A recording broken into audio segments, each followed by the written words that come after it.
Dalam Qanun Asasi Asy-Syaikh Hasyim Asy'ari antara lain menukil sabda Rasulullah sallallahu alaihi wasallam, antara lain bahkan mungkin ada di buku yang baru dicetak nanti yang akan di-launching, Minal Mu'tamar ilal Mu'tamar, yaitu dawuh Rasulullah inna hadal ilma dinun fanduru amman ta'khuduna dinakum, al-hadis. Juga ada riwayat inna baina yadai sa'ah kadzabin,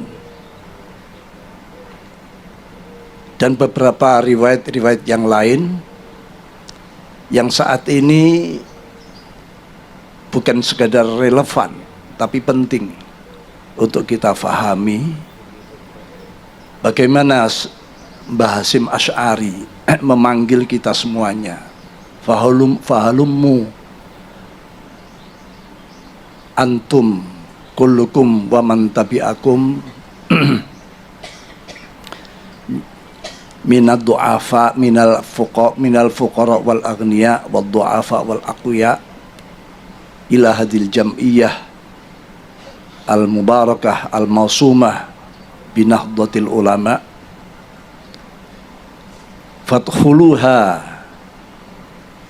bil mahabbati wal widad wal ulfati wal ittihad wal ittisal bi arwahin wa ajsadin fa innaha jam'iyatu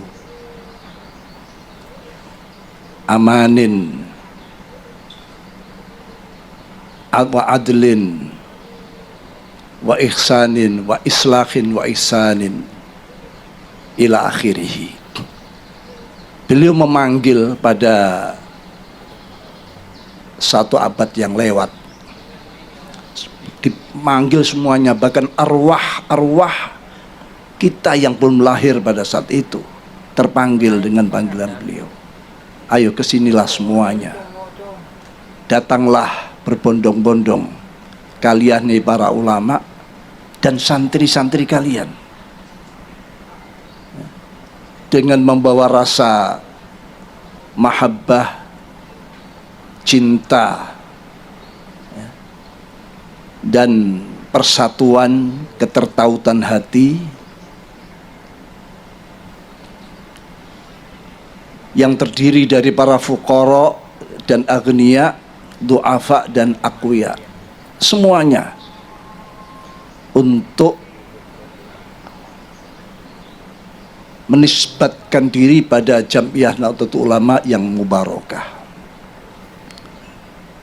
Maksudnya tentu dengan arwah wal ittisal,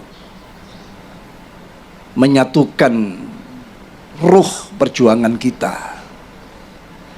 Ini sepertinya kasyaf beliau melihat akhir-akhir nanti Nahdlatul Ulama walaupun sudah diakui sebagai jam'iyah yang terbesar bukan hanya di dunia tapi sampai akhirat. Buktinya teman-teman saudara kita yang sudah meninggal dunia tidak dicoret dari keanggotaannya.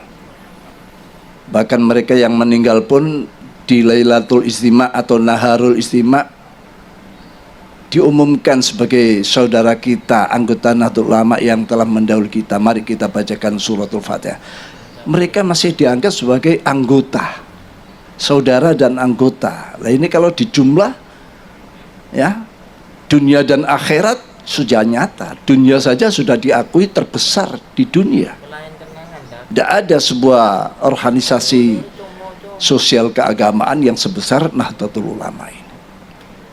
Tapi ingat, kalau besarnya sebuah organisasi tanpa tandim, tidak munadzamah, tidak tertib, maka akan bisa dilumpuhkan dengan organisasi-organisasi yang batil tapi munadzam, batil tapi murattab, tertib.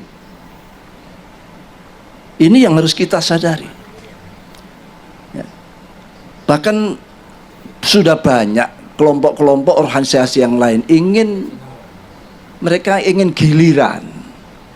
Kalau sekarang NU sudah katakanlah ya 75% atau bahkan sampai 80% bangsa Indonesia ini adalah intisab pada Nahdlatul Ulama. Ya.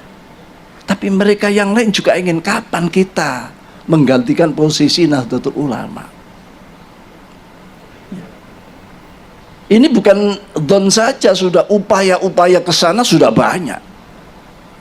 Kalau kita ini mengabaikan ketertiban ADART kita, perkum kita, justru ini memberi jalan orang lain untuk masuk. Ya. Sudah berapa kali kita mendapatkan bertubi-tubi gangguan-gangguan, khususnya saat sekarang ini gaduhnya bab nasab antara duriyah yang satu kelompok disebut Ba'alawi, yang satu kelompok disebut duriyah Wali Songo, terutama ini. Kalau Gresik insya Allah aman-aman saja. Saya tidak melihat ini jadi sesuatu yang besar, ya, karena di sini juga para bagian muassis banyak, termasuk almarhum Kiai Burhan, ya. Ada putranya Kiai Khisni. Tapi di tempat lain bahkan sudah masuk ke cabang-cabang, dipengaruhi cabang-cabang agar mereka menolak Ba'alawi, menolak. Ya memang ada perbuatan salah pemicunya, ya. Tapi sebagai umat Islam kan tidak sampai seperti, apalagi warga Nahdien kan tidak sampai membesar-besarkan masalah. Apalagi itu hanya kelakuan ya 1-2 orang, saksia, tapi yang dihantam adalah jamiyahnya atau babonannya. Dan ini akan terus kalau tidak segera ada, ingat bagaimana mulai sejak Syekh Nawawi Al-Bantani yang memberikan semacam sinyal-sinyal akan perlunya lahirnya sebuah organisasi, lalu diperjelas oleh Syekhona Khalil dengan mengirimkan surat Toha mulai ayat 17 sampai 23 disertai tongkat dan seutas tasbih. Ini isyarat kuat agar Asy-Syaikh Al-Akbar Mbah Hasyim Asy'ari membentuk sebuah organisasi yang sakti mandraguna, yang seperti tongkatnya Nabiullah Musa alaihissalam. Sewaktu-waktu dibutuhkan dilempar, berubah menjadi ular naga yang membasmi kebatilan, bid'ah, khurafat, ya, ketidakjujuran, ya, ketidakseimbangan dalam kehidupan. Kalau sudah dunia ini merata baik, sejahtera semua, ya, silahkan menjadi tongkat kembali, ya. Nah ini bahkan bukan hanya silakan, para mustasyarin, para syuriyin, ya, para kiai-kiai kalau sesepakat kamu sudah harus kembali waktunya menjadi tongkat, jangan terus-terusan menjadi ular. Kalau sudah beliau menyatakan waktunya kamu kembali, tugasmu sudah selesai, sudah tercapai, ya tidak ada kata nanti, besok, langsung sami'na wa ata'na yang ada. Itu dulu. Kalau sekarang kalau ada perintah begitu, nanti dulu, ya. Maunya dia ingin jadi ular terus, tidak mau kembali menjadi tongkat, jadi ngulo terus. Nah inilah sebuah suasana yang seperti itu bagaimana bisa kembali pada saat-saat ini. Para kiai, para hadirin hadirat punyai rahimakumullah jami'an. Saya sampaikan masalah kegaduhan ini berbahaya karena menyangkut ilmiahnya mulai dari Syekh Nawawi katakan Syekhana Khalil Mbah Hasyim itu keterikatan dengan para deriyat Ba'alawi itu sangat ketat antar guru dan santri. Berapa gurunya Syekh Nawawi, santrinya, gurunya Syekhana Khalil dari Ba'alawi. Bahkan di dalam ini buku yang nanti di launching itu disebutkan oleh Syekh Akbar Syekh Basim Asy'ari di dalam muqaddimahnya. Ya. Bahkan PCNU pertama kali yang dibentuk di Jombang pada tahun 1928 itu mustasarnya Basim Asy'ari dengan Habib Muhsin kalau tidak salah, dan itu dibentuk di rumah beliau. Surabaya, Gresik tidak bisa lepas kan ini babakan ilmiahnya. Lah Nahdlatul Ulama memuliakan seseorang bukan karena nasab sebetulnya.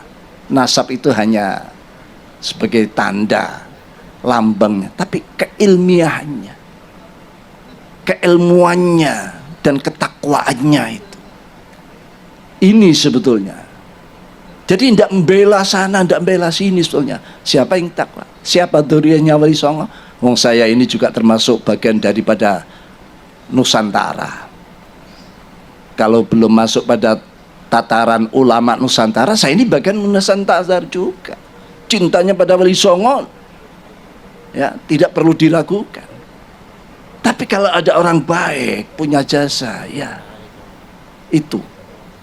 Jadi kalau ini terus-menerus dibiarkan, apalagi hal ini saya ingat sebetulnya timbulnya hal-hal semacam ini itu karena penyakit ujub. Saya pernah mendengar tokoh ulama antara lain Syed Muhammad Ali Al-Maliki pernah menyatakan sebuah riwayat hadis idza ra'aitum